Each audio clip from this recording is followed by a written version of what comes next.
आपलं घर असतं. घरात तिजोरी असते. तिजोरीत मजबूत रक्कम असते. त्या तिजोरीला आपण लॉक लावतो. का? तर आपल्या घरातली आपली रक्कम आणि प्रॉपर्टीचे डॉक्युमेंट्स सेफ राहावेत म्हणून. एक दिवस काय होतं? आपण गावाला जाणार म्हणून शेजारच्याला घराची चावी विश्वासानं देतो आणि रात्रीचं घरात झोपायला सांगतो. आता आपण त्याला सांगितल्याप्रमाणे हा गडी रात्रीचा आपल्या घरी झोपायला येतो. पण घराची इतकी उचक-पाचक करतो, की आपली काय प्रॉपर्टी आहे आणि आपल्याकडे किती पैसा आहे, ही सगळी माहिती तो सुंबडीत शोधून काढतो. आणि याचमुळे त्याच्याकडून नकळत आपल्या प्रॉपर्टीचा गावबोबाटा होतो. असाच एक विषय आपल्या देशात झालाय. तो देखील आपल्या सुरक्षेबाबत. मंडळी, तमिळनाडूतील कुडनकुलम अणुऊर्जा प्रकल्पाची काही अत्यंत गोपनीय आणि तांत्रिक कागदपत्रे इंटरनेटच्या डार्क वेबवर लीक झाली आहेत. हे असं ठिकाण आहे जिथं सायबर गुन्हेगार सक्रिय असतात आणि याच प्रकरणात रिलायन्स कंपनीचं नाव आता समोर येताना दिसत आहे.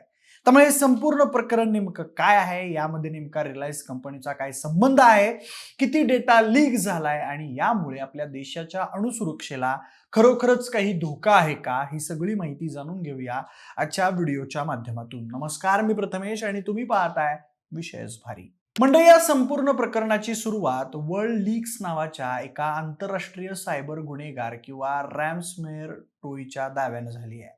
या टोळीनं डार्क वेबवर एक मोठा डेटा जाहीर केला आणि हा डेटा कुडनकुलम अणुऊर्जा प्रकल्पाशी संबंधित असल्याचा दावा केला. मंडळी, कुडनकुलम हा भारताचा सगळ्यात मोठा कार्यरत अणुऊर्जा प्रकल्प आहे, जिथं रशियाच्या सहकार्यानं मोठ्या क्षमतेचे अणुऊर्जा युनिट्स चालवले जात आहे. त्यासोबत नवीन बांधलं देखील जात आहे. जेव्हा एवढ्या मोठ्या आणि महत्वाच्या राष्ट्रीय प्रकल्पाचं नाव सायबर हल्ल्याशी जोडलं जातं, तेव्हा साहजिकच देशभरातील सुरक्षा यंत्रणांमध्ये मोठी खळबळ उडते.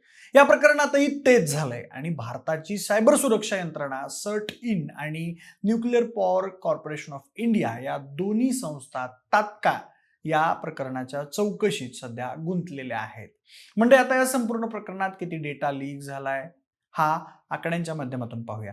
हॅकर्सच्या दाव्यानुसार त्यांनी एका मोठ्या कॉर्पोरेट समूहाकडून एकूण 8,58,000पेक्षा जास्त फाईल्स चोरलेल्या होत्या. या प्रचंड डेटाच्या साठ्यामध्ये शोध घेतला असता कुडनकुलम अणुऊर्जा प्रकल्पाशी थेट संबंधित असलेल्या सुमारे 19,000पेक्षा जास्त संवेदनशील फाईल्स इंटरनेटवर उघड झाल्याचं समोर आलंय.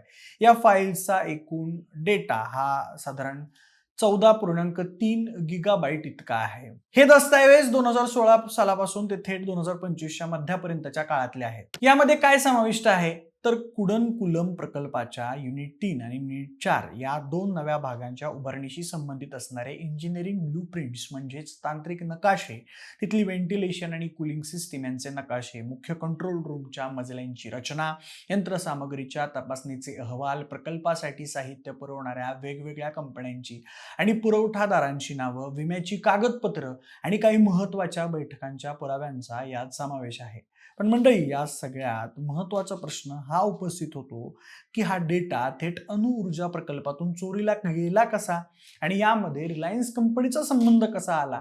तर याचं उत्तर असं आहे की हा सायबर हल्ला थेट कुडनकुलम अणुऊर्जा प्रकल्पाच्या स्वतःच्या मुख्य कॉम्प्युटर नेटवर्कवर किंवा सरकारी सर्व्हरवर झालेला नाहीये. अनिल अंबानी यांच्या नेतृत्वाखाली रिलायन्स इन्फ्रास्ट्रक्चर या कंपनीला 2018 मध्ये एका खुल्या निविदा प्रक्रियेद्वारे कुडनकुलम प्रकल्पाच्या युनिट 3 आणि 4 च्या काही साध्या आणि पारंपरिक सुविधांच्या उभारणीचं टेंडर मिळालेलं होतं. या कंत्राटाच्या अंतर्गत काम करताना रिलायन्स कंपनीला प्रकल्पाचे नकाशे, पुरवठादारांची माहिती आणि तांत्रिक कागदपत्र हाताळावी लागत होती. रिलायन्स इन्फ्रास्ट्रक्चरने आपला हा सर्व डेटा डिजिटल स्वरूपात साठवण्यासाठी योटा नावाच्या एका भारतीय थर्ड पार्टी डेटा सेंटर सर्व्हरची मदत घेतलेली होती आणि यातच हॅकर्सनी कुडनकुलम प्रकल्पावर थेट हल्ला न करता या प्रकल्पाचे काम करणाऱ्या कंत्राटदार रिलायन्स कंपनीच्या सर्व्हरमध्येच घुसखोरी केली.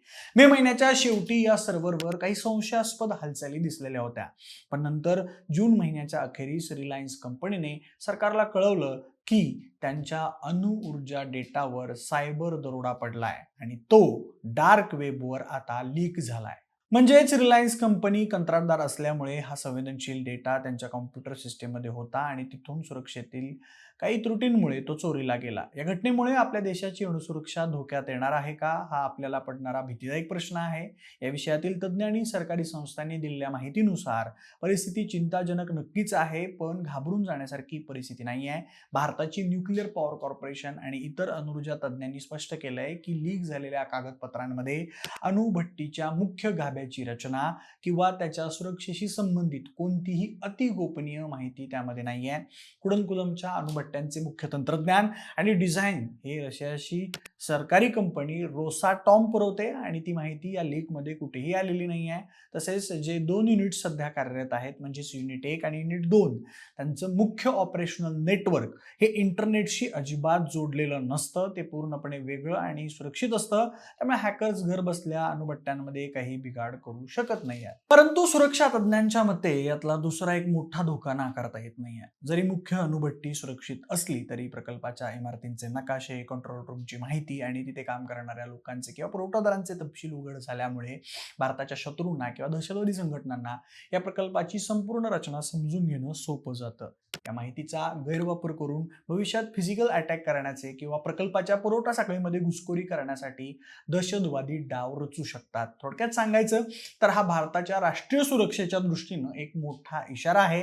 थेट अणुभट्टीला किंवा अणुसुरक्षेला तात्काळ धोका निर्माण झालेला नसला तरी रिलायन्स कंपनीच्या हलगर्जीपणामुळे किंवा त्यांच्या सायबर सुरक्षेतल्या हलगर्जीपणामुळे देशाच्या एवढ्या मोठ्या प्रकल्पाची अंतर्गत माहिती ही बाहेर जाणं खरं तर अत्यंत गंभीर गोष्ट आहे.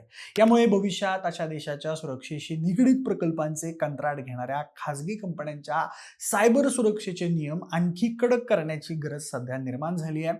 सध्या सरकारी यंत्रणा या लीक झालेल्या डेटाचं पूर्ण मूल्यमापन करत असून सुरक्षेतील पळवाटा बंद करण्यासाठी युद्ध पातळीवर सध्या प्रयत्न सुरू आहेत. बाकी मंडळी, रिलायन्स कंपनीच्या या हलगर्जीपणामुळे तुम्हाला काय वाटतंय हे आम्हाला कमेंट बॉक्समध्ये नक्की सांगा आणि सोबतच आपल्या विशेष भारीच्या YouTube चॅनलला सबस्क्राईब करायला अजिबात विसरू नका. धन्यवाद.